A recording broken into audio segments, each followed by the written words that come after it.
And then Principal Pepe Phelps, I just received a note from Paula that she's trying to log in.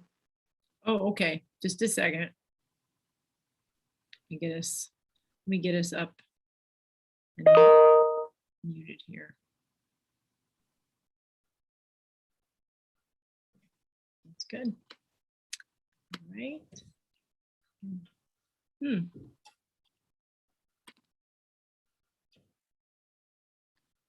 Okay, there she is. Okay. All right, we're live. We're live. Should we start off? Hey, Paula. All right, team. I'll get us going on the traditional opening there. The motto of the social ethic by Rudolf Steiner: "The healing of social life is found when in the mirror of each human soul, the whole community finds its reflection, and when in the community, the virtue of each one is living."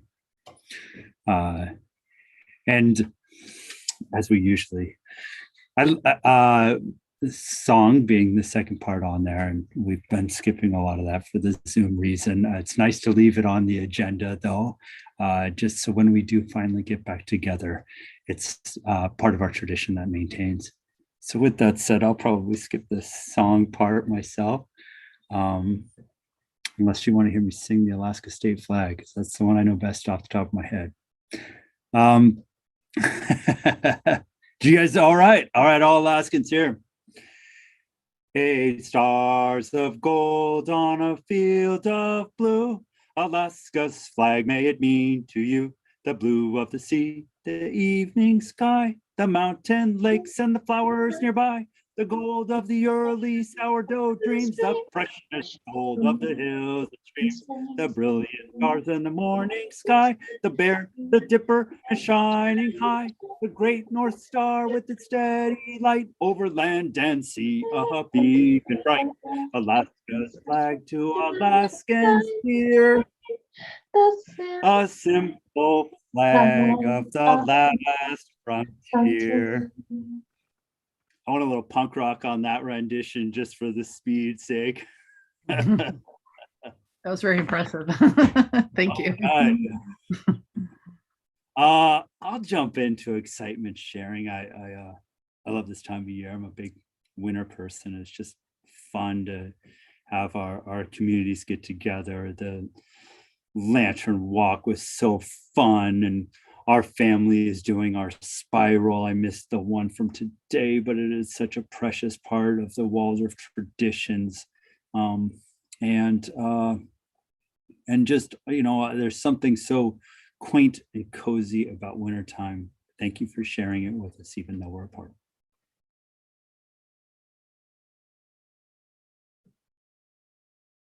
I have one. Hopefully not stealing your thunder, Julie, but we met today over Zoom with George and Donna, who have been our longtime school mentors, but we haven't seen them in a couple of years. And one of the other teachers said it was like seeing their Winterberry mom and dad again. So it was really great to see them and spend an hour of our meeting together.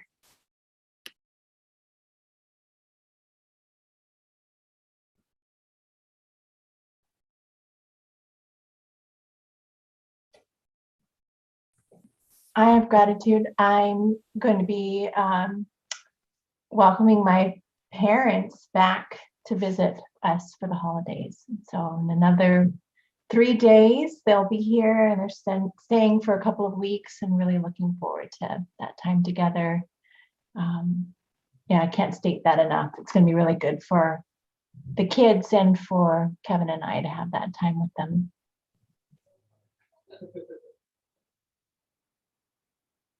I hope this doesn't sound terrible, but I am really excited to not make lunches for 2 weeks.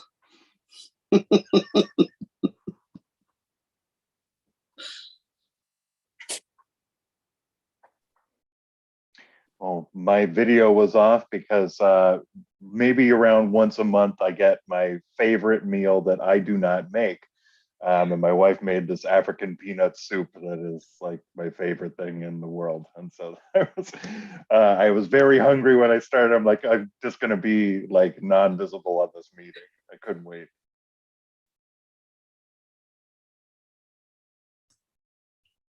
I'm with you on that, Peter. I just had to wolf down some of my leftover burrito from lunch, so I apologize for being a couple of minutes late, but I was just starving.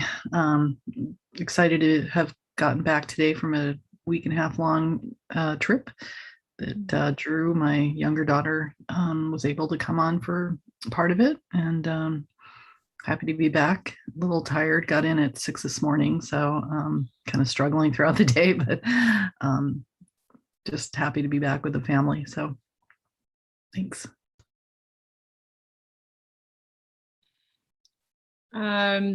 We had a really fun and festive, busy, still going on with movie night for the upper grades. Last day of our first semester back, and it was just nonstop fun. That's all I can say. Nonstop fun. Every classroom had something happening, and it was just this wonderful.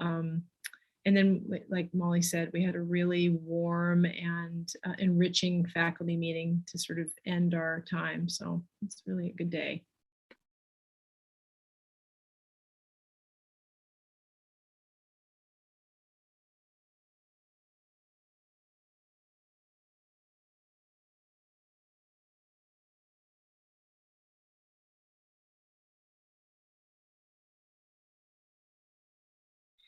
Muted. That gives me 2 chances to get it right. Did everybody get a chance to see the approval of the minutes, actually, before we get to approval of the agenda? Does anybody have, Molly, would you help us with those? Yes, I just realized right before this that I had not sent them out yet. I have all my notes from it, and I'll send out November and December right after the meeting tonight. So I apologize. I don't have them ready for you. Do we need to make any adjustments to the agenda on that, or just is that a mental note and we'll get back to it?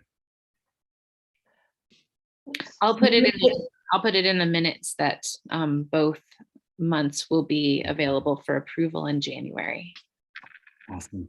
Thank you. And then, Mark, when you address that on the agenda, then I can make a motion to amend it.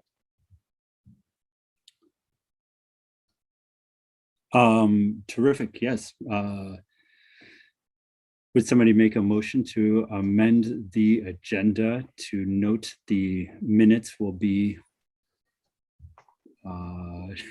It's okay. This is Jessie, and I move to amend the proposed agenda to strike approval of the minutes, knowing that we'll be looking and approving those next month. This is Sue. I second. Thank you, Jessie and Sue. Did everybody get a chance to see the agenda for tonight? Just wanted to keep attention on the business aspect and make sure that we're chipping away at some of the projects that we have going and some of the new things. Is it possible to screen share that just so we can follow along today? Thank you.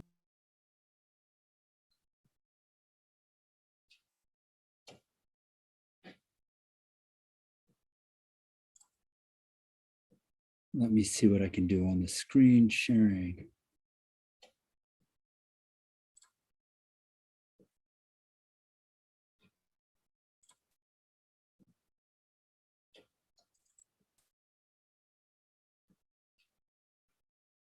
Did that work? Not quite yet. All right. Well, terrific, I guess.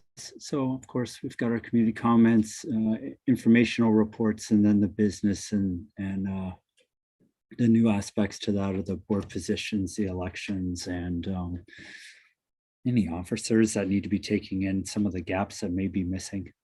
A continued attention to the 3-body meeting, and then, of course, just our finalization of the gratitude and adjournment. Would anybody be willing to motion to approve the agenda today?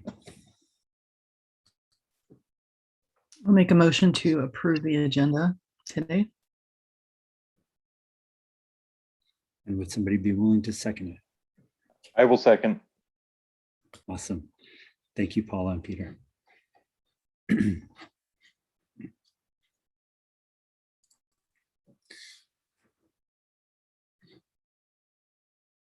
Community comments. 3 minutes each. Please note, this is the time. This is the public's time to talk and the board's time to listen. Winterberry Charter Council does not hear complaints against students or personnel in public session. It is not the board's practice to engage in discussion or to answer questions during community comments. Commenters' names will be recorded in the minutes. Thank you. Would anybody like to share something today for community comments?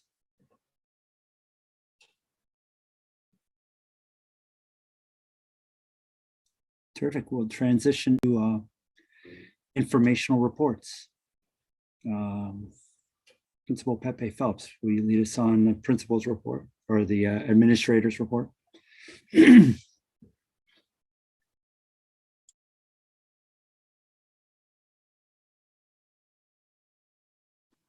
everyone see my report? Yes, okay. Winterberry's mission, growing the innate potential of each child. Our vision, to receive the children in reverence, educate them. Oops, hold on for a second. Later. Educate them in love and send them forth in freedom. I organized my reports in the heart, hands, and head, heart, and hands manner, and just for fun. And so in our heart realm this month, continued gratitude to the families that provide us meals every Thursday, and they are delicious meals and plentiful, and we all so appreciate them every week. And then all kinds of wonderful treats of all varieties were dropped off and left for the whole faculty throughout the day and this week, actually, and just wanted to express my appreciation about all those things. It was just such a great, it's a great gift. We love eating, and we really do. And so anything anybody can give us to feed us really feeds us. I'd like to continue to encourage all families to tune into, click on Winterberry Business each Thursday for the highlights of the week and the upcoming events, so that everybody can stay informed as far as the current things. Let's see here. Winter Spiral is set up for the community to walk throughout the holiday. The first grade and hybrid classes walked the spiral this morning in the dark, serenaded by our 5th grade class, who didn't quite know what they were getting into, with an hour and a half of singing, and did a beautiful job. And anyway, that was a really beautiful experience this morning. We had, as Molly had said, a Zoom visit with our longtime mentors, George Hoffaker and Donna Burgess. They came to our school in our 2nd year in 2007 in April, and gave us today a little, and then they, kind of semi-retired, and then COVID hit, and we haven't really seen them. And, here and there keeping in touch, but they came back to greet our whole faculty and staff today, and gave us a little kind of a snapshot of how they've worked with Winterberry to kind of bring our new staff and teachers up to speed. And then we are going to continue in this next semester with experiences with them, whole group and individuals. Hands, always an ongoing need for subs, although we have had some wonderful subs that have come to us and that we have thoroughly enjoyed getting to know, and them learning about how we operate.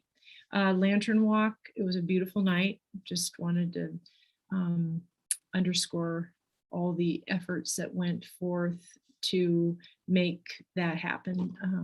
beautiful lighting of the woods and our yard and coming together at night like that.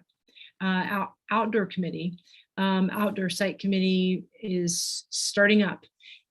We are going to have a community noon Zoom in January where Una Martin is going to come and share with the community what has happened in the past through all kinds of efforts of varieties of different people for our site, and for us to dream and revision new ways of using our site so that it can serve all the different needs that it needs to serve. Cross-country skiing begins January 4th for our middle school students, 6th, 7th, and 8th grade. And our coaches on deck and very excited and getting skis organized for loaning and all kinds of great things. We finished up world language in Spanish, and we will be beginning French in the next quarter, and we're very excited about that. Parent-informed masking begins January 3rd per the district letter today. That's something that just came out in today's to parents and to faculty and staff. I would like to develop some promotional material for Winterberry to showcase our school before the lottery opens on February 1st. I've had a couple of parents approach me for all kinds of interesting suggestions, and I will bring that together in some kind of committee work to figure out, but I could use anyone who's a part of our community that has any inclination in promotion, any skills in, videoing or doing little documentaries and things like that. I really am looking forward to being able to showcase our school in all its glory. We hired a general ed tutor, Miss Valerie, to support our academic needs in our classroom, and we will be also bringing on board on kind of a more temporary way a couple of other very interested and very skilled student support people, and very excited about that, so that we'll in the beginning of the year begin to, and Valerie's been doing that already, but we'll be into going in and identifying the needs in classrooms, the general ed needs, not special ed needs. They have their own separate thing. And so it's going to be a good team. Our 3-body meeting, still want to keep that right on the edge of trying to get a date nailed down that will work to bringing as many people together at the same time so that dreams can be dreamt and brainstorming can happen, and we can start to pull in all kinds of new possibilities for our school and appreciate all the things that we have now together. Our winter assembly, our all school winter assembly, was very well received. I heard a lot of very positive feedback. And it's just on the last note about that, it's just nice to be, we have kept to all of our festivals that we usually have, and we've modified them to suit the times, and but kept our desire and our philosophy of coming together and the importance of festivals. So I'll read my little ending verse again by Rudolf Steiner. We must eradicate from the soul all fear and terror of what comes toward us out of the future. We must acquire serenity in all feelings and sensibilities concerning the future. We must look forward with absolute equanimity to all that may come, and must think only that whatever comes is given to us by a world direction full of wisdom. It is part of what we must learn in this age, namely, to live out of pure trust, without any security in existence. Trust in the ever-present help of the spiritual world. Nothing else will do if our courage is not to fail us. Let us discipline our will, and let us seek the awakening from within ourselves every morning and every evening. Right. Are there any questions? Leave that up for a minute. Yeah, Julie, I had a question about the parent-informed masking beginning January 3rd. Did that just come out of the blue today, or did you have any inkling that that was coming? And does Winterberry have any discretion in terms of whether or not to follow that? Similar to what we've done with different decisions the district's made in the last year and a half, we do have discretion. We have come and we have used our discretion one or two times. And then we've kind of moved toward a, kind of a consensus, I'll put that out there loosely, of following along with district protocol. And so that's what we've been doing with different kinds of things that have come up district-wise, is we just have been staying aligned with the district, believing that they've got information that's coming to them on a bigger level, and feeling that if we were going to trust that, if we're going to trust an entity, then it's probably an entity that is at least is informed as they can be with all the students they have in their care. But yes, we do have discretion, and there's been little inklings here and there. Last summer, they conducted summer school all last summer, and masking was optional all last summer. And then in the letter email that the superintendent sent out to everyone today, so you should have that in your email, there's information about how the decision making came about, and also if it starts to trend upward, then that decision will be changed by January. Do you mind if I ask, like, how you feel about it, just as the, principal of the school? Yeah, well, I feel I feel aligned with what we've been talking about lately, which is staying aligned with district policy makes me feel the most comfortable, because if we deviate, then we have, because we have a variety of feelings in our own community, different sides of things. And if we stay with the district, we have the district's, vetting of information to kind of rely on, versus the reasons that we would do something just on our own decision making. Does that make sense? Yes, thank you. Any other questions? Comments? Julie, I didn't get a chance to read the email. Is it parent discretion masking? Is it also teacher discretion masking? Mm-hmm. Okay. So, Mark, I'm wondering if we could add this item to our agenda further on, just so we can touch upon it again before we conclude today's meeting. Is that possible? I believe so. Jesse, you want to add this to the agenda under section B, Business, like in the yes. business section? Yeah. Mhm. And I can do an amendment if we need to do that. I make a motion to amend the agenda to recognize the optional masking information released today. Thank you, Jesse. Would anybody like to second it? The amendment? Peter Host, I will. Thank you, Peter.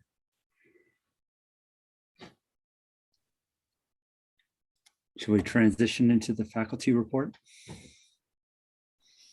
Miss Lisa, would you like to take this challenge on? Sure.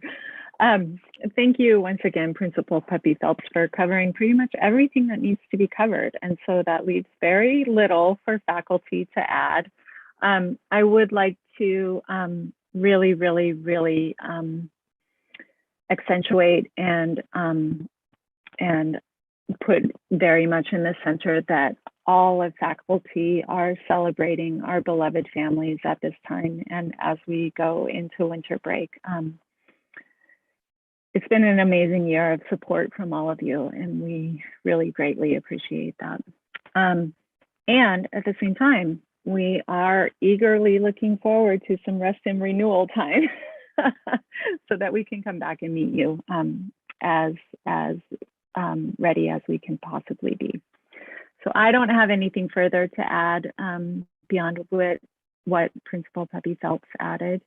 I would be happy to answer any questions that anybody has specific to faculty. And as always, she does such a beautiful job.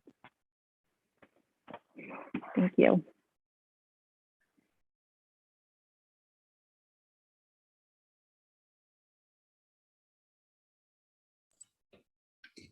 Thank you, Ms. Lisa. Should we transition into WPG report, Jesse? Is this a good time? Yes, thank you. And before I start, I want to acknowledge and just apologize that I wasn't at our last meeting. I did try to notice that I would be absent and shared my thoughts on the budget, but I don't think that that notification was received and able to flow back to the board. So I'm sorry that I was not on last month. I did review the full recording of the entire meeting. And that was very handy to be able to cover that ground, and then had a good meeting with WPG. Some highlights to note: WPG continues to have a very healthy nest egg carrying forward into this year. And we had phenomenal participation, full 100% participation with the garden campaign, raising $22,000 in resources to support teacher training. That's a reflection of a very strong and engaged community. And to all of the families and supporters, we're very grateful for that generosity. And again, certainly want to acknowledge Iris Hilsinger's leadership with that campaign. And she is really interested in looking for an individual who could take this on with her mentorship moving forward. So if you know of any talented individuals, they need not have fundraising experience necessarily, but just that willingness to support the effort. And as Iris was good to mention, it's something that can largely be done from the comfort of one's home, just some of those logistics and things. There's things that do correlate with what's happening on site, but it's a very flexible volunteer opportunity. So just wanted to flag that if you might have some ideas in your mind around recruitment. I also did want to acknowledge, and Principal Pepe Phelps covered a lot of things, which is great within her report. But there is new energy surging up around the outdoor committee. And I think that that's excellent. You know, you've seen a few strong individuals sort of kind of carrying that on, but if there is new energy around this, I know it's very much so welcomed.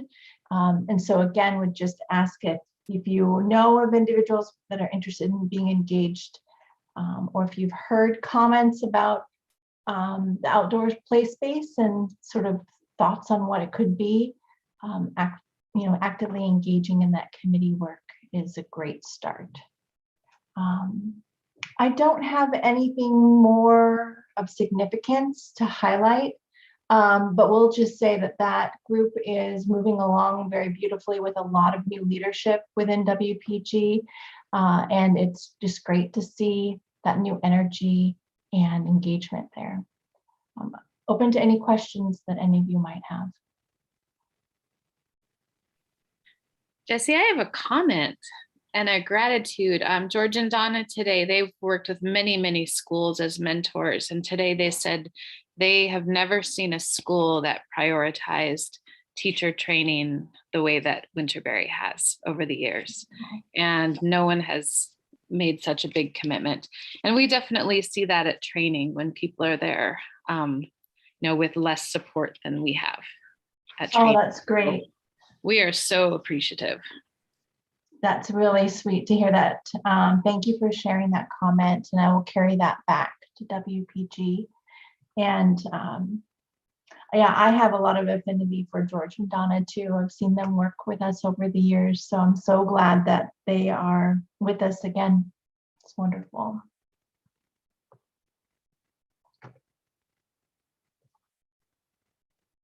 Okay, thank you, Mark.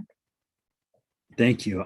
I have a probably a comment just to make sure we keep it on the agenda, maybe for the upcoming meetings, to remember to tout our fabulous school and to keep in mind recruitment and the parts of the school that are ready to shine. So Yes, and let's keep thank you for that, part of the Mark. conversation. Yes. Thank you, and that does jog my thoughts. I heard great conversation in your last meeting, our last meeting last month, around enrollment and recruitment, and that was also discussed. I brought that back to WPG, just recognizing your conversation around that. And Principal Pepe Phelps did a great job covering it within her report of just an interest in having a small committee around that. But I agree, it would be wonderful if recruitment would be a standing agenda item or something that this board continues to discuss, because it is so critical to do whatever we can to ensure we have a healthy population of students, and good enrollment numbers at our school. I'll make a note of that just as I put forth the agenda for our next month. Keep that in mind. And is there any interest in creating a committee for that subject that we would like to put on the agenda for our next month meeting? I think that would be yes. And Principal Pepe Phelps, I know you're wanting to have something as well, so maybe there's a way to combine efforts. Oh yeah, definitely. It would be great if it was a standing WCC committee, and then we just would use that and report from that place. I'd love to start here, actually. PR committee, that makes sense, Molly. Thank you for adding that in the comments.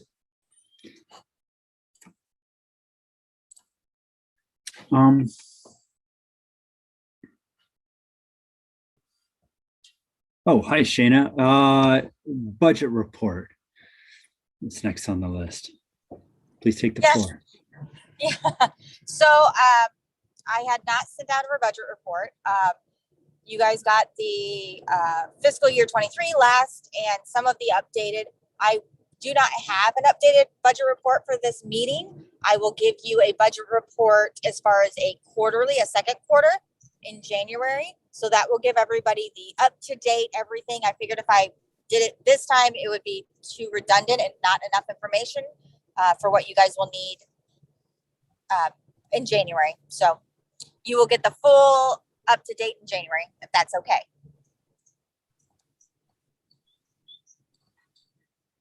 Good. Thank you, Shayna. Yes. And committee reports, starting with administrative committees. Should we start with safety?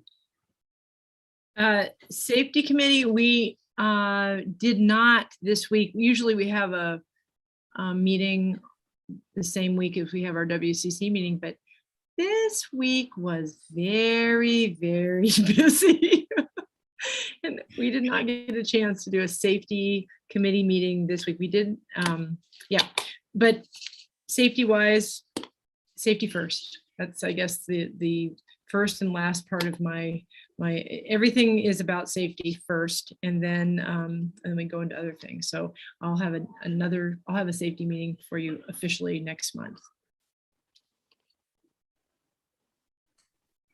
I'll just sounds good. pipe in and say, Julie, I noticed today you were walking these two little, looked like kindergartners or younger students to the bus. And it was just so sweet to see the care that you took to make sure that they got from the play yard to the bus. It was very sweet. So thank you for just caring about the safety of our students. It's really important. It's appreciated. Absolutely. It's my first, it really is the first thing, because I firmly believe that if anyone really, but our students do not feel safe physically or emotionally, there's no learning that will take place. So I look at safety as a key element for the beginning of all, quality learning. And I do love those little, ask them about their day and all that, they're so darn cute. So very cute to watch. Thanks, Paula. Thank you. Outdoor play space. So let's see. Lisa talked about that. Jesse talked about it. I think no, Lisa, you didn't. Sorry, Lisa, you're just involved usually in outdoor play space. We are moving in that direction beginning in January to kind of come back around, review what we've done, see what we have ahead on the master schedule of what was kind of thought about and dreamed up a while ago, and then look at it again and see where the needs of our students are and needs of our teachers, and what kinds of things they need out of our outdoor play space, and thoughtfully look into the next plan for that. Terrific. I look forward to it. Thank you. The WCC subcommittees, legislative policy. Yes, just I will note that the governor released a budget yesterday, and just upon first digging in and sort of understanding what's in it, we are not seeing significant reductions to public education at this time being proposed. So that is important to just share, and then we'll see how things proceed.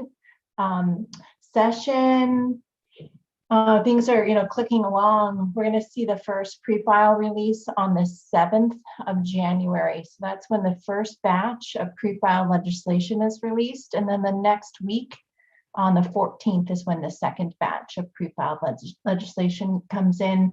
That will kind of give a good feeling of sort of the approach that lawmakers are taking this coming year, and then regular session kicks off on the 18th. So we'll be monitoring and happy to provide updates to anything that seems relevant for this board moving forward.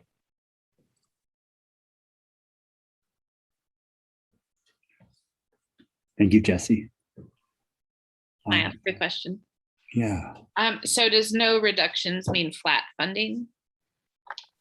Yes, so I don't believe that there's an increase to the BSA. I don't believe that there has been a recognition of inflation. That's but more time is needed, honestly, to dig in a little further. Thank you. I've heard that there has been no reduction to the base student allocation, which I know is something that we are critically interested in as a board.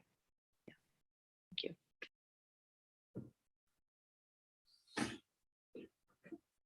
Thank you, Jesse. The grant committee. Nothing to report. Thanks, Peter. We'll go into business. So I put these aspects, items on there: election of members to the Winterberry Charter Council, because it's election season and our bylaws do note that we need to have election committee established by no later than December, is what that says. So probably a good time to give that a little bit of attention. For the election committee, we need one faculty, one parent, and then just one member of the WCC for that. And none of those three people can be part of the voting, can be voted on. They can't be one of the people that's in the election.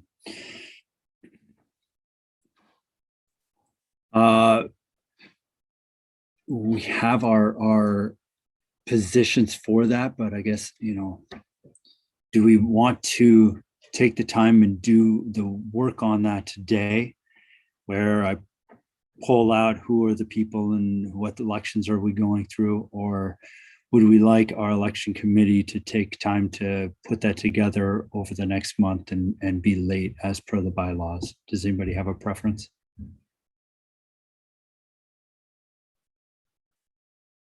Just a point of clarification, is it that the committee needs to be put into place this month, or does the work have to be accomplished this month? I don't think the work has to be accomplished, and it wouldn't feel right to accomplish it right now anyhow, with school being out. But they are looking for a committee of those, 3-person committee, one parent, one faculty, one generic WCC. None of those 3 people can be part of the election. They can't be voted on. Words not so much good. So They I guess it cannot would be running for office. Is that they cannot be running for office? running for office. Yes, thank you, Molly, for your thoughtful words. The positions that we have open, is there interest in going through that today, or is there interest in being late? I imagine it would take us 5 to 10 minutes for us to go through that today. Let's say knock let's- it out. Knock it out. Let's do it. Roger. Okay, I'm going to do a little screen sharing here. At the same time, I'm going to flip through to another one. We are going to remember that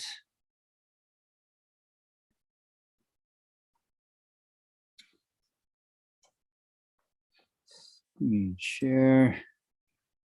Probably need a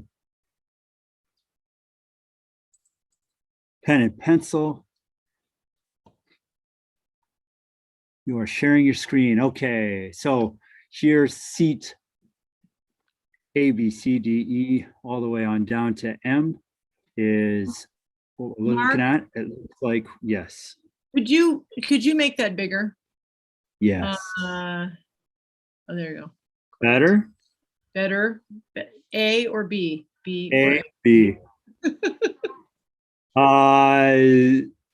School year's beginning with odd numbers. So B, D, F, etc. Positions we have available right now. PD, got it. Now we're going to switch screens.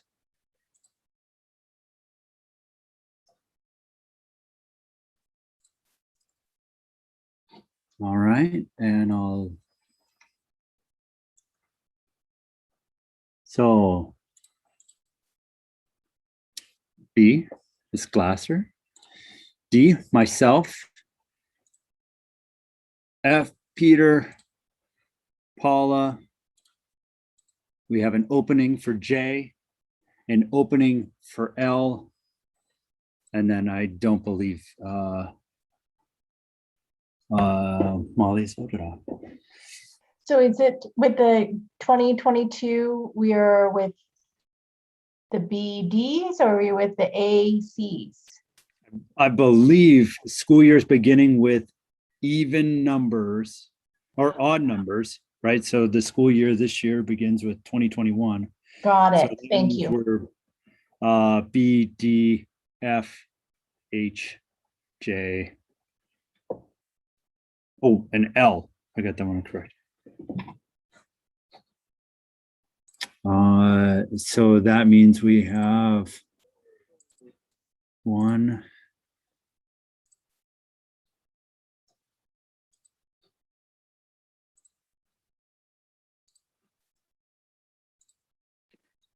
Mark, I think it's BDFHKM. BDF. HKM. Are Or you seeing odd the number. screen Yeah, that that's correct. Yeah. I highlighted? Am I right there? BDFH, not J, but K and M instead of J and L. K and M. Got it. Sorry, team. Say that slowly one more time so my brain can absorb it. What am I missing? So after I reverse the red and the black. So leave I, Got it. turn J black, Okay. turn K red. Sneaky. All right. Because I is an appointed seat. Okay. So we skip it. And then Got it. L black, M red. Oh, black M red. Thanks, team.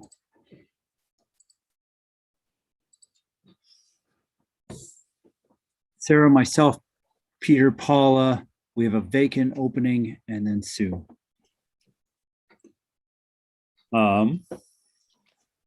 So those, just for today's function, those are people that can't be on the committee, which leaves us with, we could find a parent and teacher that are not on the board that are interested in holding that, or if we were just to go with the party that we have today, Lisa, Shayna, Nick, and Jesse, and Molly.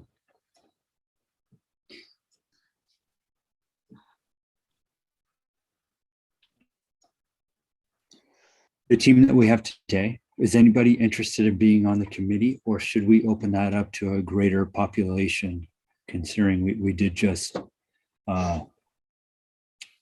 take up a large chunk of our non-eligible group? I can help. I've helped in the past.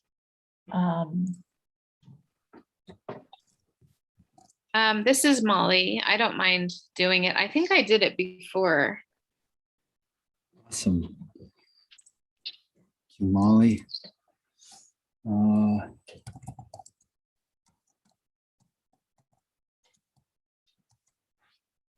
And boy, now we're open with just one more. And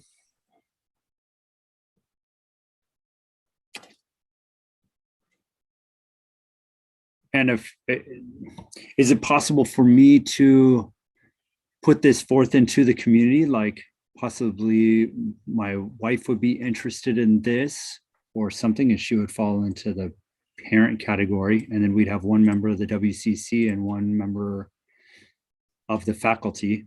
And maybe Toppy would be interested in being a parent. We can all search our interested parties. And how do I do that and still keep us compliant with communication? How about we ask for it to be placed in the next newsletter? Okay, terrific. Because we've taken action and we are nearly a complete committee. I feel like that's good due diligence. We're just looking for a parent and we want to be inclusive. And yes, please ask whomever you know who might. We can do that. That's okay for communication, to ask our friends and family if there might be an interest in serving. Is that something we could put on the Friends of Winterberry Facebook page too? Ooh, I like that idea, Paula. It's a great idea. Is that broad spectrum enough? Do we need to make it a larger announcement and do more than one avenue, so that way we're not excluding people who would like to be interested? So since we can't formally just do it today on what we have, we'll bring it open to the general population, just knowing that everybody can be of interest, and we'll draw from that population.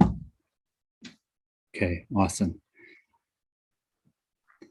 With that said, yeah, I guess we'll, Principal Pepe Phelps or maybe Molly, would somebody be interested in putting that in the newsletter and posting it on our Friends of Winterberry?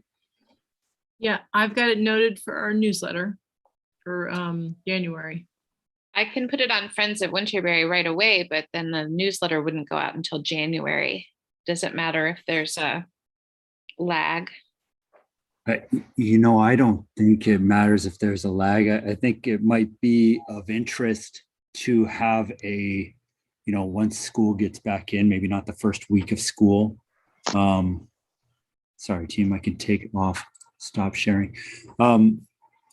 Maybe not the first week of school, but we have some sort of special session for people who are interested. So we make notification to everybody that we would like to have a special session on elections. People are therefore given time to read our bylaws and involve themselves with the election. Out of that group, they choose the 3 that they would like to participate. I'm willing to help with that, although I can't be formally part of the election part because I'd like to run again. And then we'll take the final steps that need to be taken in our WCC meeting in January. Does that sound like a game plan? All right. Is that a lot for those that were taking notes on? Go for it, Sue. Sorry. I have a question. Regarding community members, have we thought about alumni as community members? Is that an option or an idea or? I don't see why there not. an I mean, age, I was a community member before the parent, so. Yeah. I don't know. We're starting to have, my alumni is telling me to be quiet over here, but we're Oh, that starting, kind of. Not, we're starting to have, I mean, we have an alum as a teacher, or as a as a sub or a helper. So just as maybe that would be another an avenue to go for towards too. Chance to give back and pad that resume. Is there an age or thought around being of an adult age? Is that at all in our bylaws? Is there any? Yeah, that's a question too. Maybe That's over 18. I think that's good. But I was thinking when you said alumni, I was thinking about families that maybe don't have a student but still are really engaged. Like Carl, who is our coach for skiing. I think that's so awesome, right? So he cares enough to still be with our school. So that's another opportunity for recruitment. I'm just recalling that there was some WCC meeting not too long ago where there was a lady who came who was interested in possibly joining the board, like an elder or an elder, woman who I think had been a Waldorf teacher or something. Am I imagining? Yeah, that's Miss Diane, or my family's closely associated with Miss Diane, and she was interested in being in our group, but but she is really much more interested in being part of the group when we come back together in-person meetings. It's difficult to assimilate into a group in the Zoom world. So that was her request, is to keep her in mind for when we get back to in-person meetings, which it'll be nice to see you guys' all face again someday. So maybe that's something we can revisit in the new year if this group is willing to start meeting in person. that sounds great. Yeah. I will also put that on our next agenda for next month to discuss that topic and do an official. Mark, could I ask a clarifying question? The special session you were talking about, is that for possible candidates who might consider running? I'm not sure what you were talking about. Yeah. Yes. Like we'll put together a committee. The committee will narrow down, we'll read about what's needed for this. For instance, I'm happy to read up on bylaws and learn about what it takes to run our election process. And then out of that committee, we'll choose at least, well, it does say 3 people. It doesn't say at least 3 people. It says choose 3, I believe. And then we can start the process for soliciting nominations and moving forward. But it kind of does seem like we're going to it seems best to go for a larger committee and then narrow it down to the 3 that are going to be running it officially. Although there could still be supportive members with that. And I'm happy to be a supportive member if that helps. Did that make sense, not Molly? No, I'm just trying to remember. Just appoint. I don't We think- appoint 3 people. In the past, we've appointed 3 people to do it, right? Yeah. Sorry to. Yeah, I think. we Yeah. just And what does it appointed take to 3 appoint the 3 people? Like, how public of a sphere does that need to be?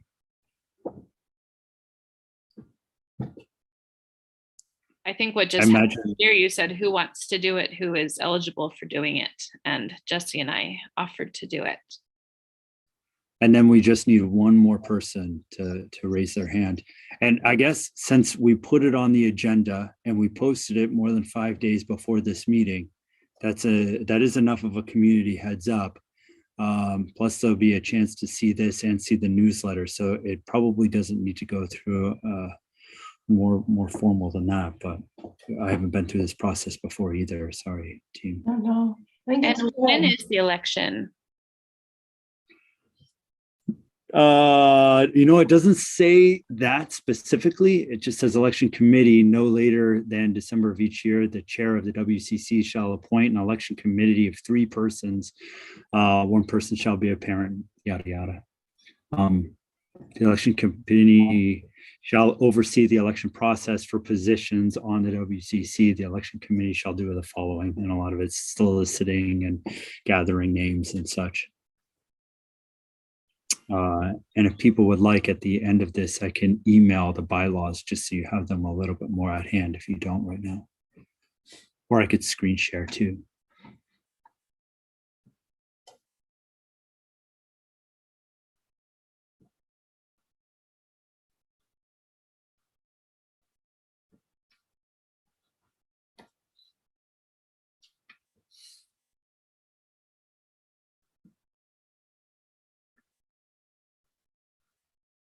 Team, is anybody looking through their bylaws there, or is there anything else that I can do to So support? I just looked to at a past ballot that I helped format, and we had voting open until January 31st.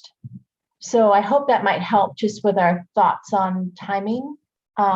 But of course, we should look for the spot in the bylaws to triple check. But I think that maybe a election as school comes back into session should, I think it should be in the pocket. That makes sense, because now I remember that we had a table set up at Winterfair in January, and that's how we got most of the people to vote. And we'll have to think about how, since people don't really come into school, we'll have to consider that.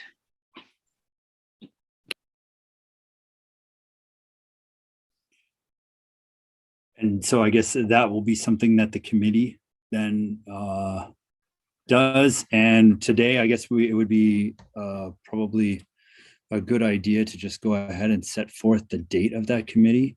So possibly meeting on January the 11th, which is a Tuesday, 2 days before, well, yeah, January the 11th, or maybe the 13th, which is a Thursday, the second week school is up and moving. Does anybody have interest in those dates? I would suggest that we give ourselves a little more time if we're going to try and do it later on in the month. It takes time also to recruit, to find people that are willing to be on the ballot, and that will take time. So maybe Yeah. towards the end of the first week when school comes back into session, that might be helpful for us to have a little more lead time. Okay, the end of the Um, first week, like around the 6th, we meet, we create a game plan as to how we're going to strategically do our process with a hopeful target date of either the end of January or the first week of February. We'll have those decisions, all the voting done and such. Is that what you're thinking? I would also want to hear more from Molly, my partner on this committee, to make sure that we'll work with her. I know that it's a really busy time coming back as a teacher.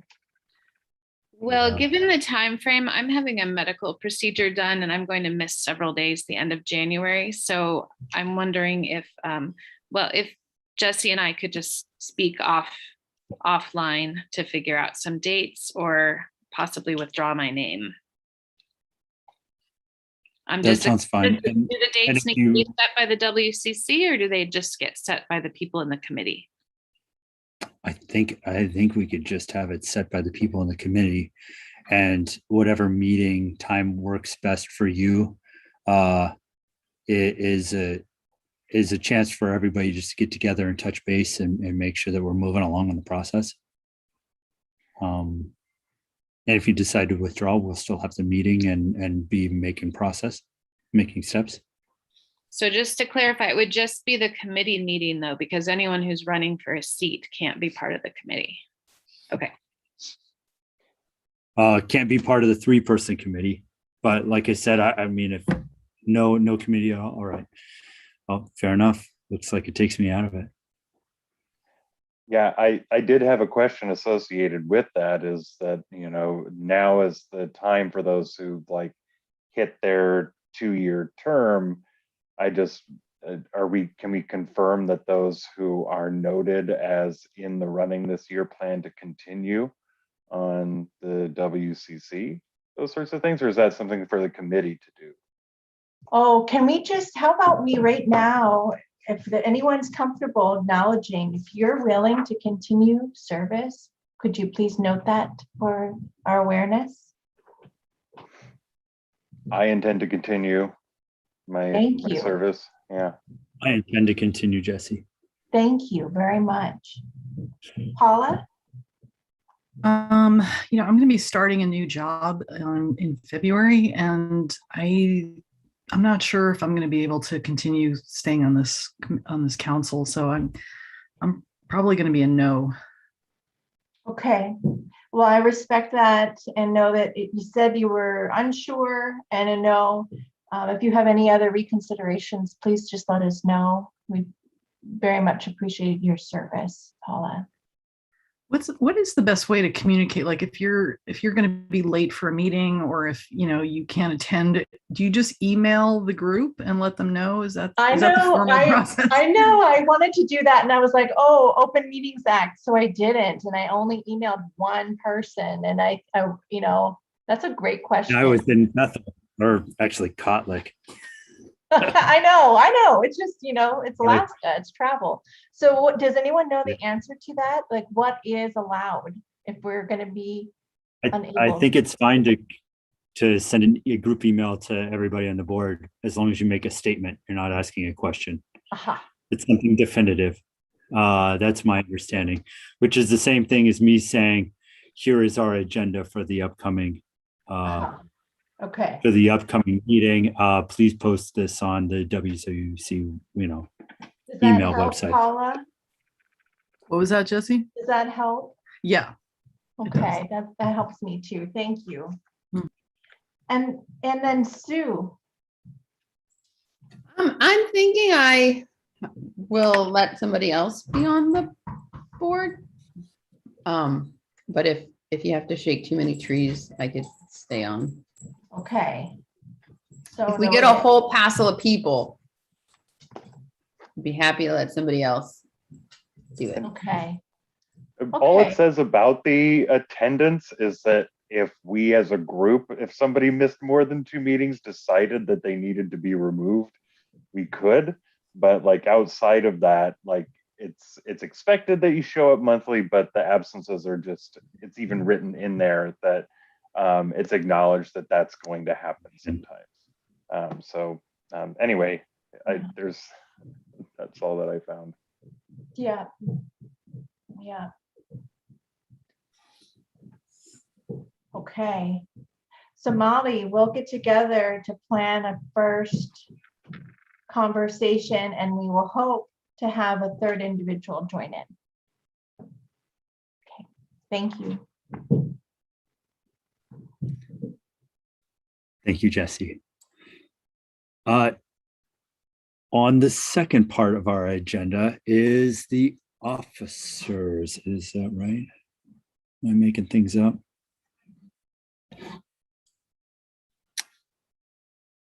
The officers of the Winterberry Charter Council.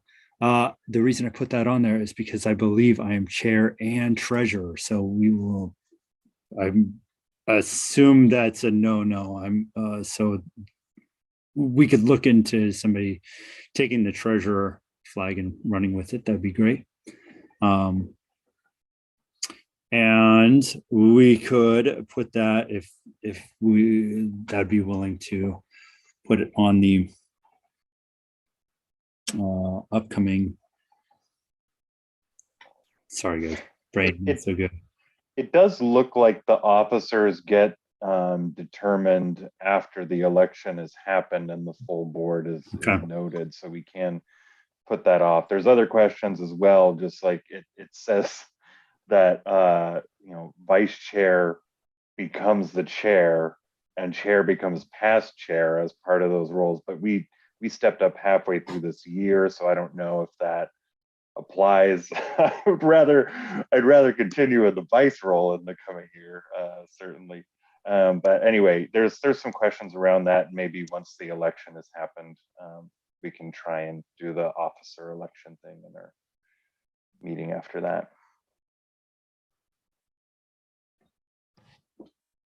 That sounds good, Peter. Yeah, fair enough. I'm okay to say best efforts. Yeah, I just wouldn't want anybody to step up into that treasurer role. Then election happens, things get reshuffled, and you redo it again, sort of thing. Yeah. In the meantime, I'm happy to keep an eye on it with Shayna as I have before, which is just like we all do, asking questions. But I wanted to put that in our agenda just to make awareness of it.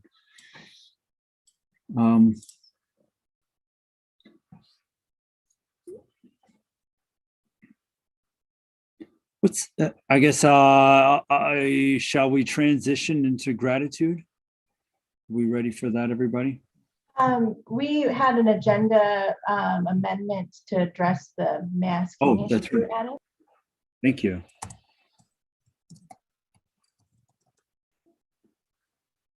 I just heard questions coming up in the middle of the principal's report and thought that it might just be better served as an item.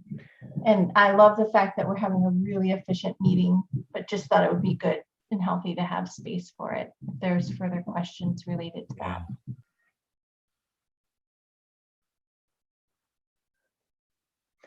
Yeah, I'm just kind of curious. I mean, I don't want to put anybody on the spot, but I'm just curious to know how others on the committee and even the faculty members that are on the meeting tonight feel about it. I mean, I'm not a scientist. Obviously, I just read, what the CDC puts out and what's in the media, but, we are dealing with the Omicron surge, and it just seems, to me at least, a little bit, I don't know, like, why would you pull back such an effective means to control transmission when, it would make, as a parent, to me, it makes sense to keep it going. I mean, why not err on the side of safety? I know it's a controversial topic, so I mean, I'm not trying to open up a can of worms here, but I'm just curious to know how others, who are parents or even the faculty feel about this. Because apparently this just happened today and it's going to be enforced, or it's, parents will get to decide when the kids go back to school right after the break. So I just thought it might merit a little bit of discussion. But Yeah, the timing of the release. Oh, sorry. I see Molly and Lisa have things to say. Okay, I'll go. Yes, we found out at 3:45. That's when the email came through, and then I think the news media was told right after that. So it's no one in faculty has discussed it. I have a couple of questions, and some of them come from the union meeting earlier this week. We were wondering about masks are really keeping kids in school right now because most of the time children are not considered a close contact because everyone's wearing masks inside. So I have a question. I'm wondering how that might change with close contacts. So right now, if someone has tests positive for COVID, really no one in the class is a close contact and doesn't have to quarantine or stay home unless they have symptoms. And the other, I think this was brought to the district from the union, that question, and also just wondering if the end of January, or at least a couple of weeks after the holidays, might be some better timing for changing the mask mandate. I have mixed feelings. I don't like wearing a mask. It's really hard. I'm really tired at the end of the day, and it's just difficult to teach in a mask.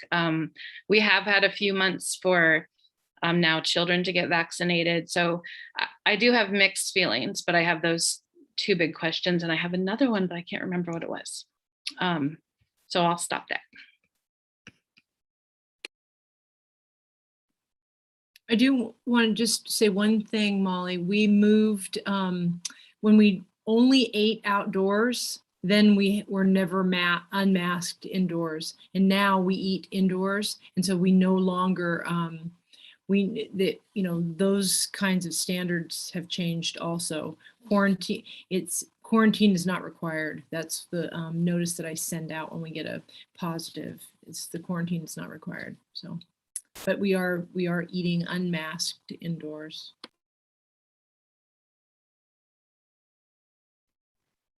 Lisa, I saw your hand was up earlier. I just want to second what Molly noted. The notification came to faculty and staff across the district 15 minutes before our workday was over, before we go on winter break. And I think that is very irresponsible of the district, and also in many ways very disrespectful of the district. I have mixed feelings about masks too. I know that many of my families do, and I feel like it really puts teachers and staff in a bind, because we have no time to really make any informed decisions about this, no awareness about it. So that's my input. I don't think it was communicated well or handled well in a timely manner. Thank you for that, Lisa. I received a update. I always get these updates from the department. Now they're weekly case updates. They're not daily any longer. And I was reading the sort of the framing of the announcement, and it seemed as though there's a feeling that we're out of the red, so to speak, that case counts are going down. But, as of December 13th, so these are the newest numbers that we had, we are still in that red range. Yes, the case counts have been diminishing. From December 6th in the Anchorage municipality, there was a case count of 579, down to a case count of 466.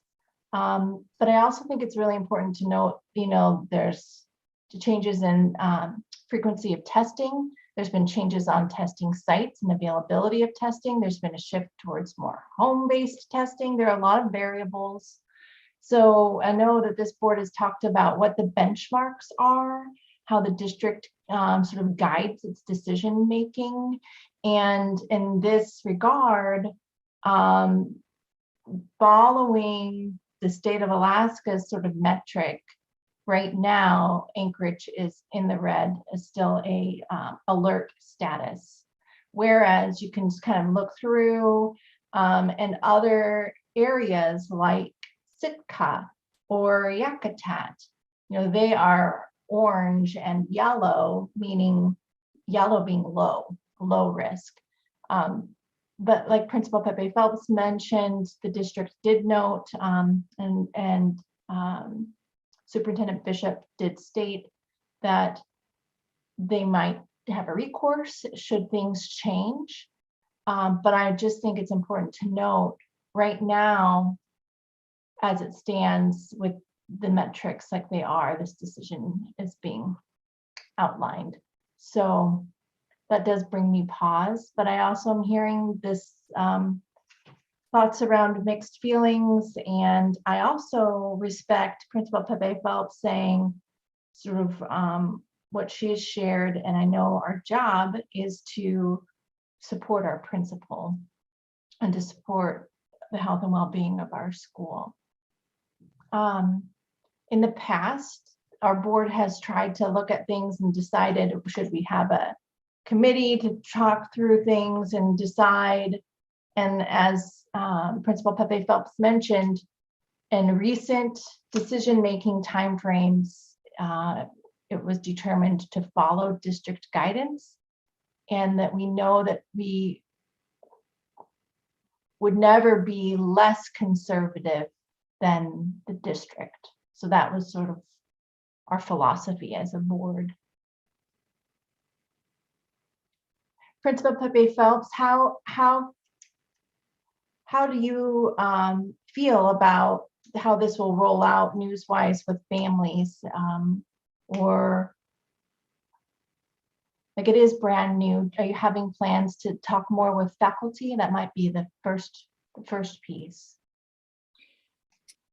Well, tomorrow, I was going to send an email either tonight or tomorrow morning, just to make sure that faculty have read that email and that they maybe give me some heads up on concerns that they might have, so that I have some indication. But again, like, we got the notification later in the day, and tomorrow is a paid day for employees. So whereas if it was a Friday, I wouldn't necessarily, especially in front of a vacation, reach out, only maybe to send them an email to say, be sure to look at this information. But we do have another day to maybe uncover or get a little sense of the temperature of the group. Although I know that when we've spoken in the past, the faculty is pretty in line, and you guys can correct me if I'm talking out of turn here, with trying to stay as much aligned with the district to avoid, well, really it's to, because if we go out of that parameters, then I really do feel like we need to be standing behind that decision with some data. So where are we deciding that we're seeking the data that's different than the school district? Just by the feeling that we have, probably wouldn't be strong enough to, we came back later than the district did in our last year, because we wanted to give teachers all the opportunity to be vaccinated, and the WCC got around that care of the teachers in that way. I think that we need to be mindful of how we're making decisions, how WCC is making decisions regarding this, and or the going forward, and knowing that we have, we're holding different views in our school. We have different views on this. Well, and we know that because that's pervasive in our whole society. So being mindful of that and being careful and thoughtful in our decision making, I think is the best thing to do going forward. Thank you, Principal Pepe Phelps. Pretty much everything that I would have had to say before I turned it over to folks who genuinely knew has been said. The only thing that came to mind that I would add is that in every other instance where we have made a determination that didn't fully align with district, there's been ample time for community feedback. And I think to a large degree, people having the opportunity to at least be heard has been very good for our community. And making any sort of decision day of email without community feedback, it wouldn't probably be viewed as well as the other things that we've done.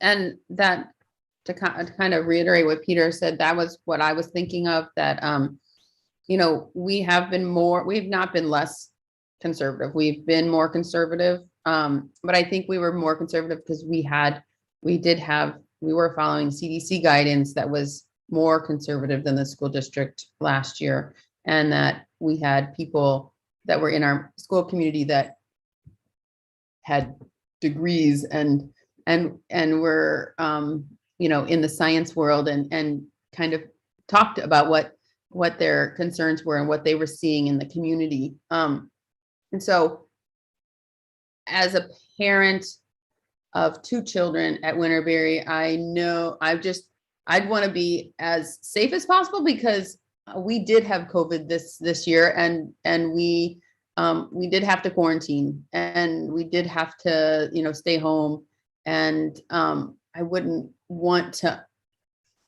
I mean, we were okay, we were fine, but I wouldn't want that to happen to anyone else, and for it to kind of pass on. So if we're still wearing masks, and I guess I want to follow what I would say is that the most conservative thing that the whole community wants to do, because we did ask our community last year, and I think maybe the beginning of this year, I can't remember.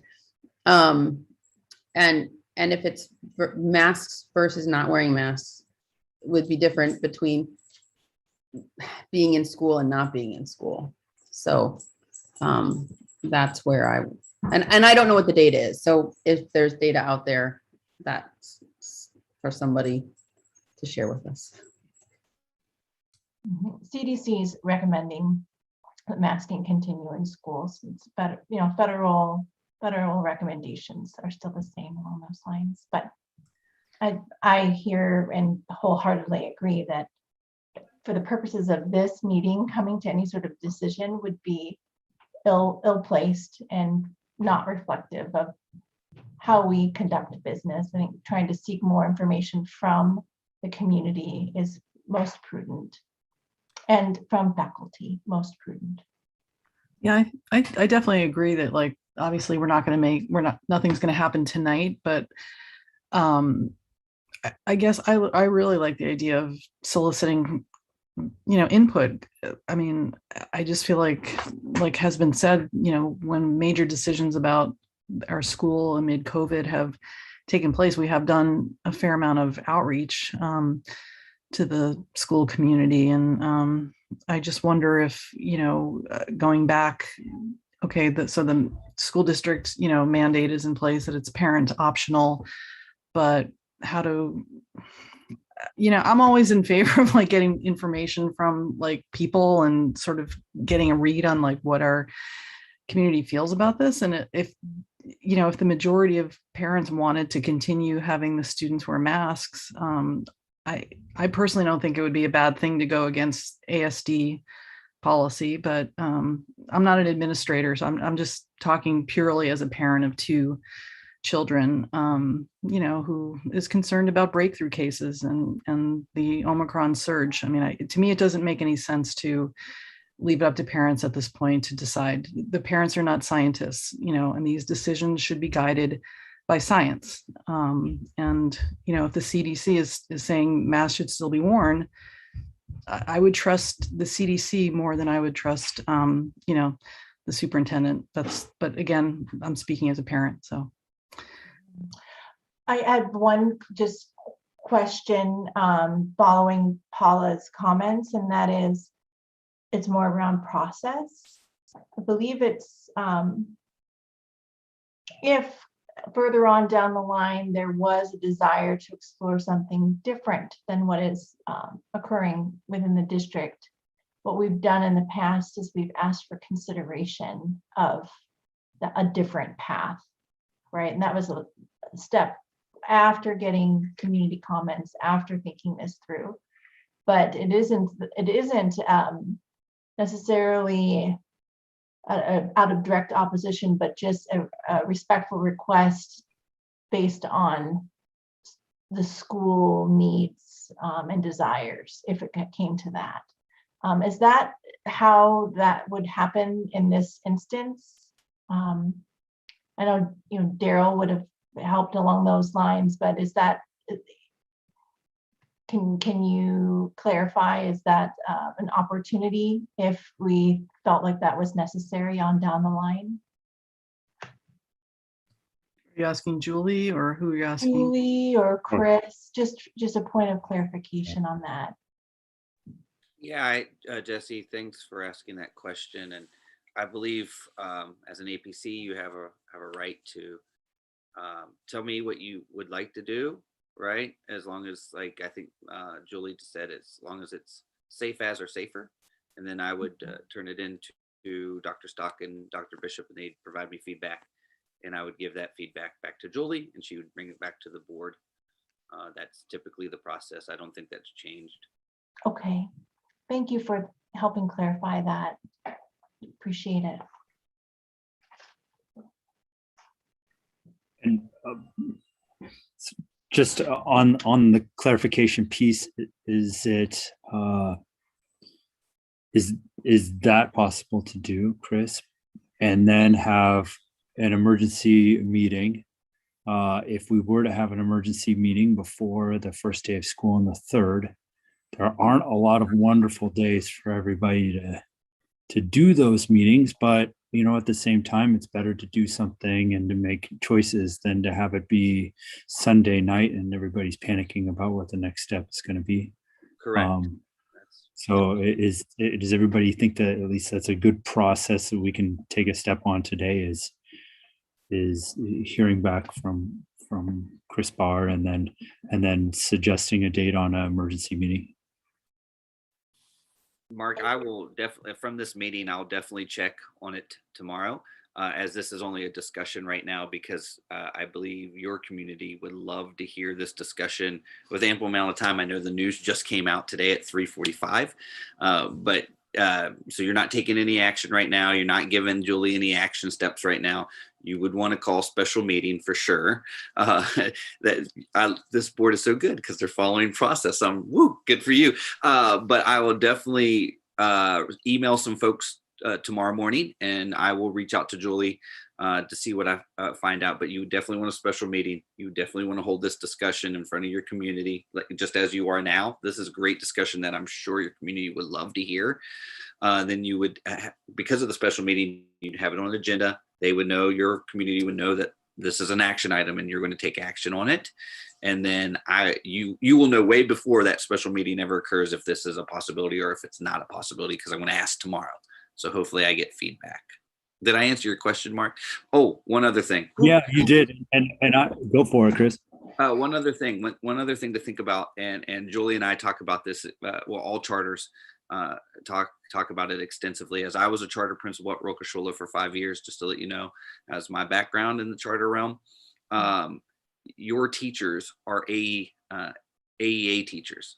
They belong to the union, right? And so there could be potential. I'm not saying that there would be, but there could be potential pushback, because as charters, and Julie walks this fine line all the time, as a charter principal, we are not to treat our teachers any differently than a brick and mortar teacher. All AAA teachers are to be treated equally. So there could be pushback from whatever decision you made from your teachers that are saying we're AEA teachers and we want to do these things. So I'm just throwing that out there. I'm not trying to sway any decision that you folks make as a board. Julie knows this as very well, as she probably dealt with last year.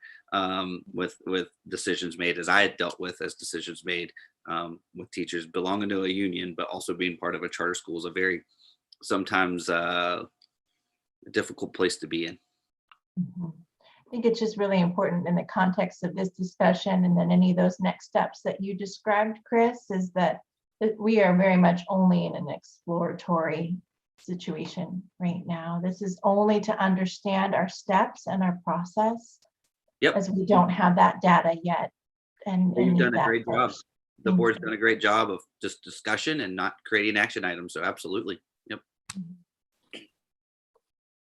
I have a question, Chris. I don't know if you know the answer to this, but the COVID coordinator position at the school district is ending the end of this semester. Do you have any idea why? Molly, I do not know the answer to that question, to be quite honest with you. Yeah. I know we're getting a new head of the nursing,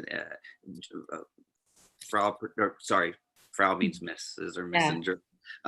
Miss Petronis was the head of like the nursing department and assisted with the COVID mitigation. She is leaving and she is being replaced, but I don't know.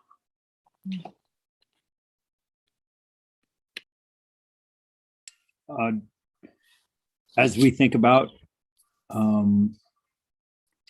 having a session, it'd be great for everybody to just pop open a calendar and say, if we are going to have an emergency meeting, is it better to have it sooner?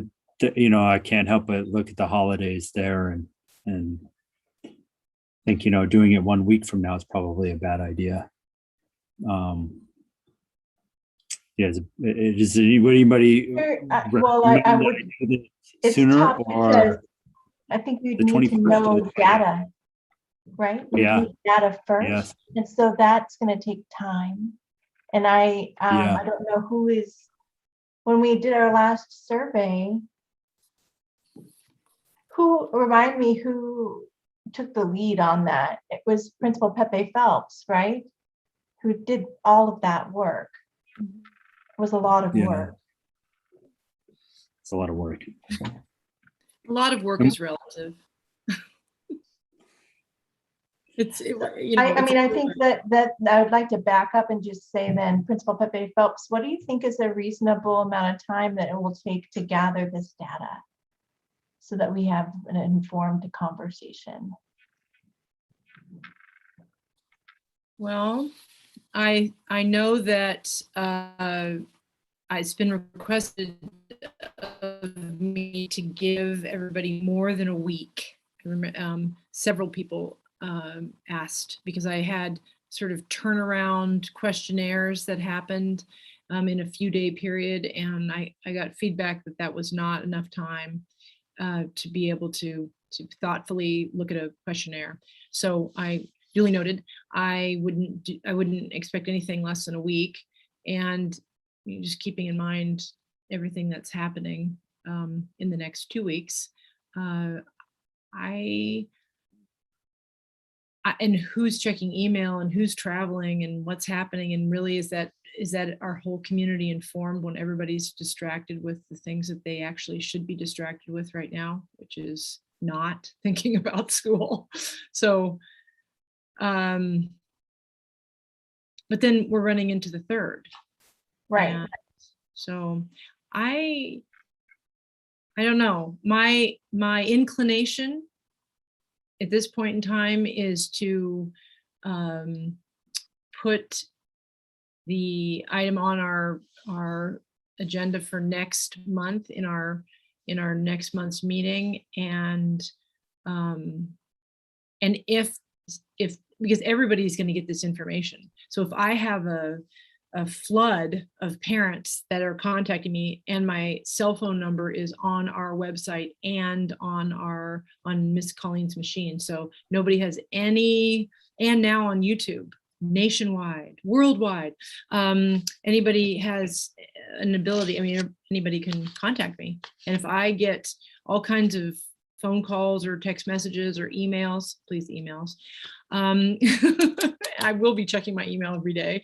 Then I will contact the president, Mark, and say, I think we need to move in a faster direction and I'll rally for something. But at this point in time, given what's ahead of us, I don't feel like I can gather realistic information unless it comes to me in a kind of a panicked way. And typically that's when people that are very, upset will definitely contact me. There is no question that if people are unhappy, they'll get a hold of me.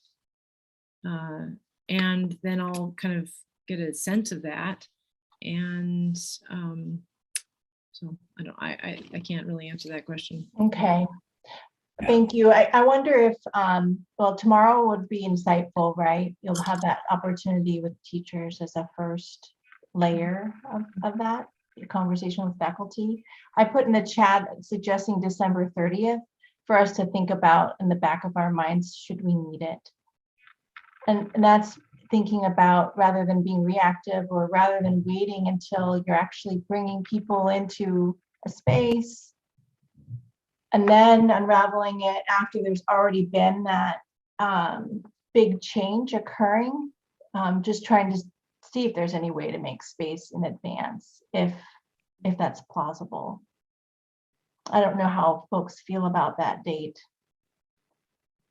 Yeah, it's interesting. I see both points of having this just be part of regularly scheduled meeting because it could be so hard to gather data, and then also the reality, though, that if the school district policy naturally goes into effect on the 3rd without us having met and made some sort of deliberate decision, then the determination to potentially what would appear to other folks be kind of reversing something that Yes. had already happened. You have the opportunity then to upset everybody on both sides of the conversation. So I have the 27th through the 30th, like any of those days, as a potential date for conversation. If we end up heading that direction, I could make any of those work. I'm off for some of them for real work. Well, this is real work. I'm up for my job, but I'm available for this certainly during that time.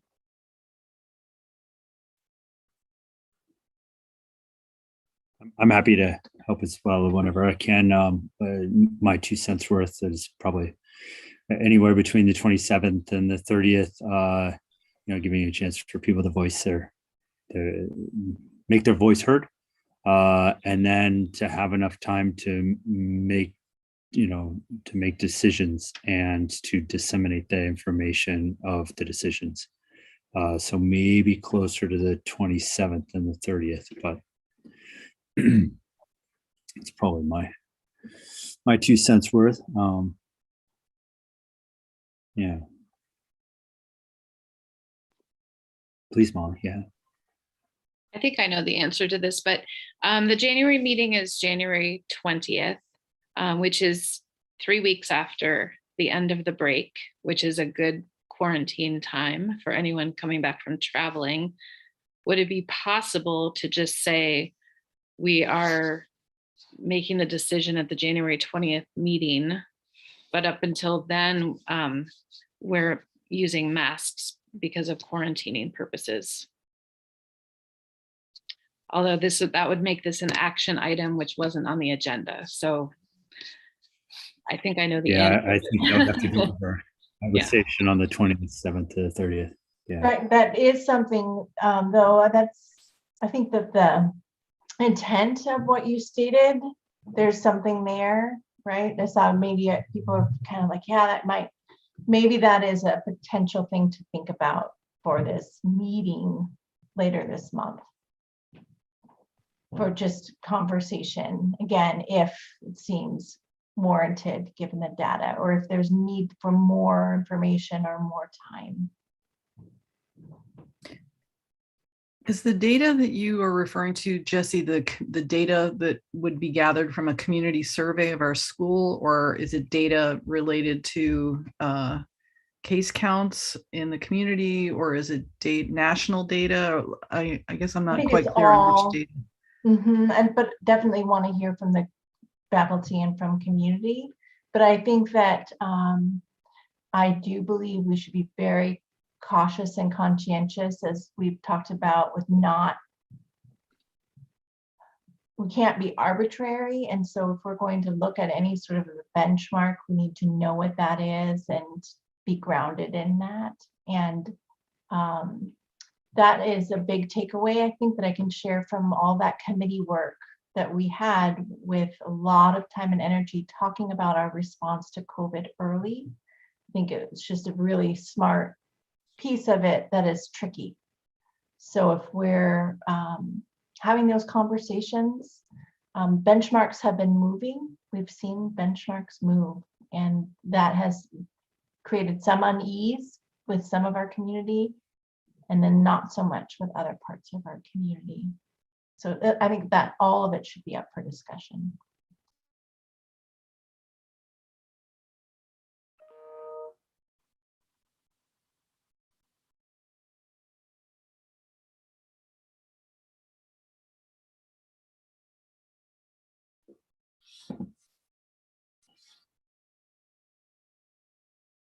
Everybody, does this come to a natural conclusion there? Should anybody like to motion that we move towards gratitude? I guess I did have so one clarifying thing. Well, two actually. So we're just kind of all holding that there may be something 27 to 30th, and are we all asking Julie to do a community survey based on the ones that happened in the past, or are we not asking that in this moment? So I that's wasn't. part of the- Okay. I guess what I heard, Peter, my hearing, the plan was that Chris was going to gather information. Julie was going to keep her ears open. We were going to have a meeting somewhere between the 27th and the 30th to allow people to voice their opinion. No survey made, decision made before, too close to the 31st, so that everybody gets a chance to have plenty of time to prepare themselves and their little ones for the school. And then we would go forth, and there may be some adjustments that come about on our next meeting happening sometime in the third week of January. Okay, excellent. I just wanted to be sure. I was a little confused. Thank you. Yeah, thank you. I have a question with regards to this whole conversation that I don't know how many people are on YouTube watching it live, but and this is kind of a procedure question, I guess. Is it appropriate, or, I mean, could I, because I'm the one that posts on the Friends of Winterberry the most, just say if anyone's interested, just to come and listen to the conversation we had, would that be okay to do, like, per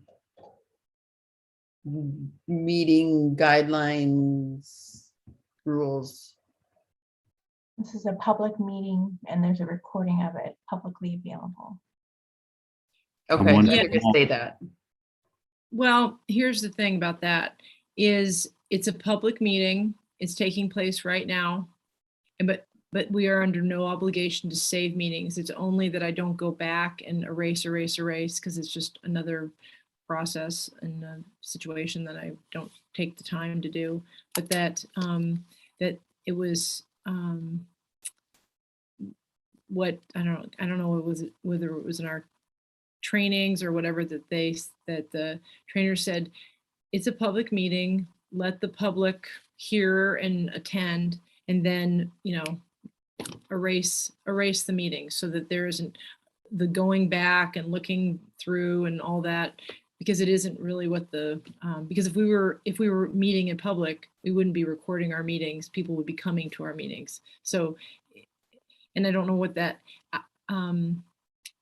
I would like people to have the opportunity, and I could send out, from my side, a Blackboard notice that says, if you are interested in the current on the agenda, or, I could put something out, not on Facebook, that would come from a, like sort of an official voice of saying, please tune into the WCC meeting if you would like to use your voice to have an opinion, versus getting into because right now we're doing, I like I said, this is the meeting right now. So we shouldn't be relying on any kind of recordings to go back and have people mulling over things. This is what it's intended to do, just to be able to be a public meeting. And literally what they advised and said that it was just good practice for me to go in after this meeting and erase it. So really, and I've left them up because I thought, well, it's a nice opportunity for people who miss a meeting or whatever, get a chance to review it, but it really is not what it's intended for. That gives a little bit of, that was in our training, in our board training that we had with. Yes, Julie, it was in our training, and your meeting minutes are the official document of your meeting, not this recording. So we start using recordings because we had to, because of COVID and whatnot. But Julie is correct. Now, if you so choose to leave up your videos, that's okay. That's absolutely okay. You're just not required by law to do so. But yes, that's the difficult part. As the news just came out today, the board heard about the news. They're discussing it today, which I feel is appropriate because you didn't have ample amount of time to send this out to your public to say that this is going to be a discussion point. You haven't taken action on it. During your special meeting, you would put this as an action and you would do the same, very similar discussion you're doing now. And your opinions could change by then, and that's okay. That's shoot, as you know, anything could change by if you held a special meeting with COVID. So I would say rely on your process and procedures as a great board that you are. Julie could definitely send out something in her communication piece from Blackboard if she would like to say, hey, this was going to be an upcoming thing. But that's certainly something that would be up to Julie to work with the APC president and the board on. Mm-hmm. Particularly the APC chair is who you typically usually would need to work for that. Sue, I think that if by Principal Pavey sending that out, it would hit far more eyes than a Facebook friends post. It would get at the same thing of informing the public of a future conversation, if there's going to be a future conversation.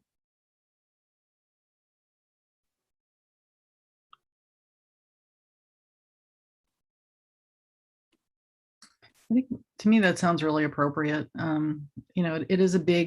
It's a big step in, this whole process, allowing parents to decide whether or not to mask their children. And it just seems like, figuring out how our community feels about it one way or the other is a healthy. I know it's added work for Julie, and I feel bad about that. And, especially around the holidays, it's not fun to have to work, and then you deserve time off. So part of me feels, like, oh, maybe I shouldn't have brought this up. But on the other hand, this is our health and our safety and our community. So to me, if we're going to follow the district policy on this, it would be just good to get a temperature read on how people feel about it. So thank you.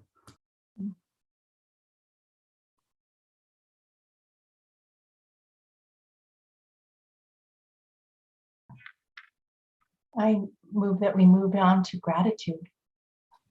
So before we move on, so just how Mark kind of outlined the steps that we're going to go through, and I apologize because I am working off of a very weary mind, and I want to be sure that I have what the board has directed me to do down very clearly. So Chris, you're going to do your part. You'll get back to me about information regarding that. I will send an email out to my faculty and staff tonight or tomorrow morning and get some just initial feedback from them as far as take their temperature a little bit, because it's a work day tomorrow versus the next day after that, everybody's off. And a lot of our teachers just shut their computer and they don't check email or any of it. And I'm glad for that, really. So that will be my ability to maybe get some feedback tomorrow on the faculty portion. And then what is the next? What's next? You were expressing to us, I think, that you didn't know if parents would respond to a survey or know to look to their email, and you had sort of suggested to the board that you'll get a good temperature read from families based on who is trying to contact you. Yeah. My question is, do you feel like that is adequate enough in terms of seeking information from families to wait and receive, or do you think it would be a good step to inquire?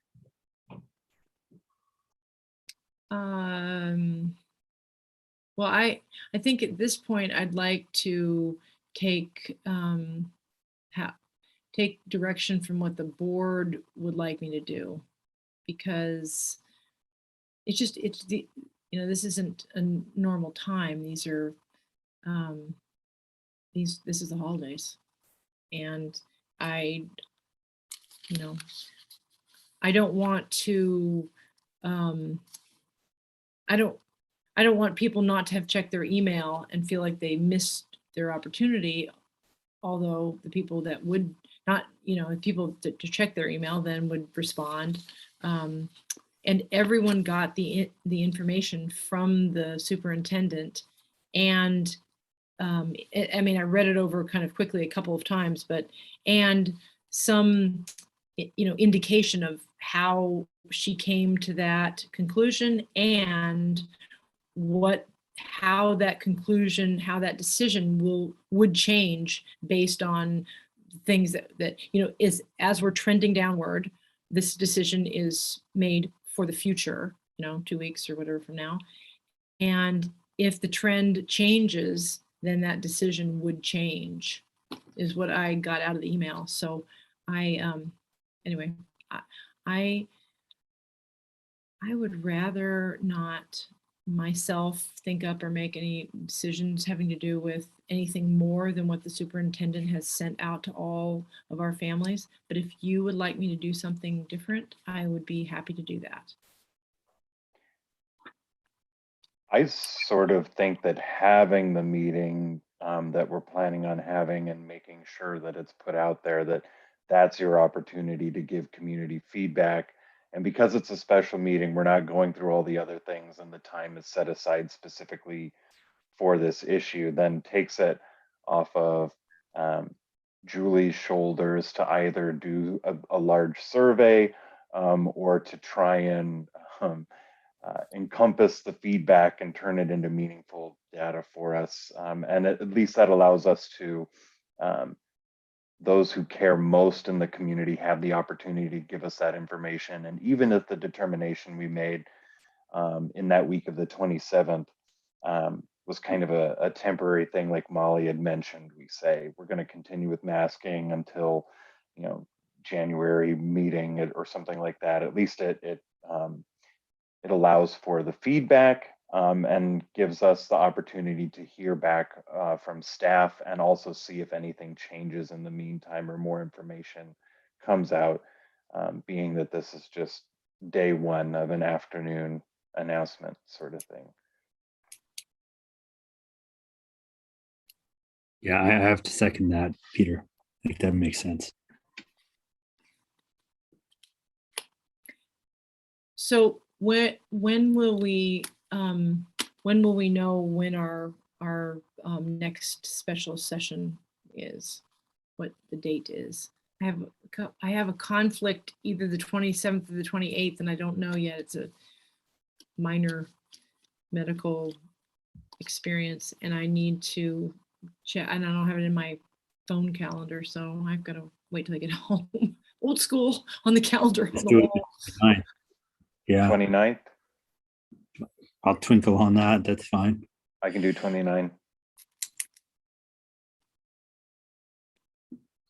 Okay, it's like we have a date. And just to echo what everybody's saying, I think we're doing the right process here, and we're reacting fast to quick, in this 3-week period that's coming up. So it feels appropriate. So 6 to 8 on the 29th, it's a Wednesday.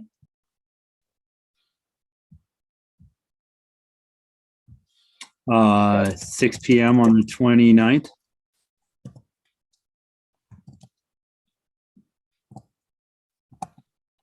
And then that gives Julie, we'll have some time to meditate on it and send out everybody information before the 31st.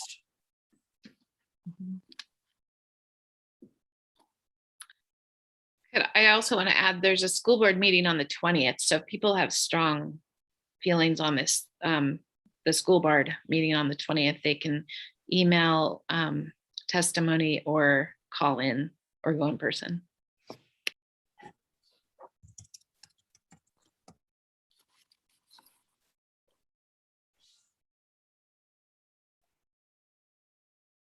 So as far as like alerting the community that this meeting will happen on the 29th, will that be an email that will go out from Julie, or how will the community know? Yeah, I will send, what we call a Blackboard message, which is very specific to only our community members, versus our Winterberry business goes to alumni, friends of Winterberry, etc. So yeah, I'll send a Blackboard notice about a special WCC special meeting happening on Wednesday, December 29th from 6 to 8 p.m. Do it, it'll be on YouTube, and I'll have Shayna put it on our calendar and on our website so that people can access the Zoom link from there. Will that also note the subject planned? Yeah. Okay. And then one other quick question is, does that also have a tied in text message alert? I usually say, because I only have a certain amount of characters with the text message. No, you're learning all the insider stuff. Anyway, I only have a certain amount of text message or characters. So I usually just say, please see an email, an important Winterberry email, or I'm not going to do it tonight. I won't, because I think it would be all little X's and Y's, and I don't think it would make any sense, because I don't think I have anything left, any more brain cells left to do anything. But tomorrow, after a good night's sleep, I'll be back at it.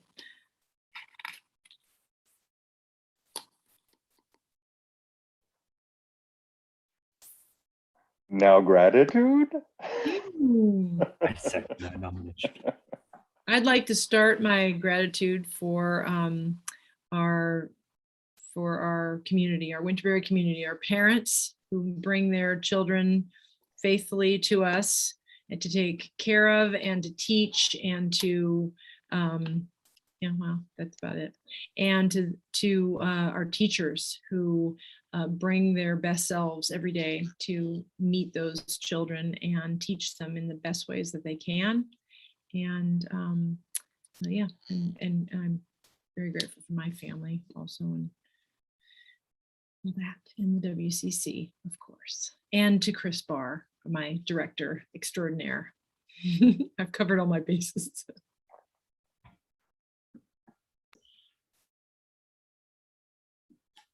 Thank you, Chris, for being here tonight. It was very helpful and great to have you in our meeting today. Thank you to everybody. Very grateful. Thank you. I'm very grateful. This is the first time I've ever attended a Winterberry APC meeting. So awesome job, APC. You're parent volunteers and you put so much commitment. So I'm very thankful for you supporting Julie. Julie is a magnificent principal, and I thoroughly enjoy every one of our conversations. It's always different. I love it. And I really, really am grateful for the Winterberry community and students. I love coming to your school. It's one of my favorite schools to visit and watch what's going on, and watching your kids thrive and come up to me and being so just positive, and they have terrific respect. I tell that to Julie all the time. So I'm very grateful for you folks and for Julie. So thank you for everything that you do, and I hope you enjoy your holiday breaks. I'll go next. And yeah, thank you very much, Julie and faculty, for doing all you do to educate our children. It is an amazing job that you do, and it's very much appreciated. And also thank you to the other WCC members for caring as much as you do, and having similar goals, you know, which are to have like the best possible outcome for our children. So I think we all share in that, and I'm very grateful. Thank you. This is Sue, and I'm grateful for open communication and direct communication. It's something that I look forward to. So that's what I'm grateful for.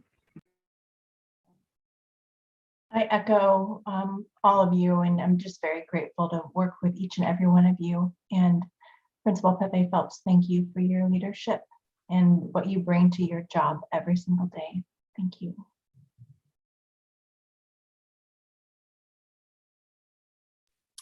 I am also grateful for the board and for Julie and for my families, and want to give a special note of gratitude to Colleen. She was, I think it was a couple of weeks ago, she was gone one day, and there were 3 people trying to do what she does, and they were unsuccessful. We need 15 people to take over for her. But between she and Shayna and Katrina, excuse me, I'm tired too, and Julie, like that, it's just a power office. They're amazing.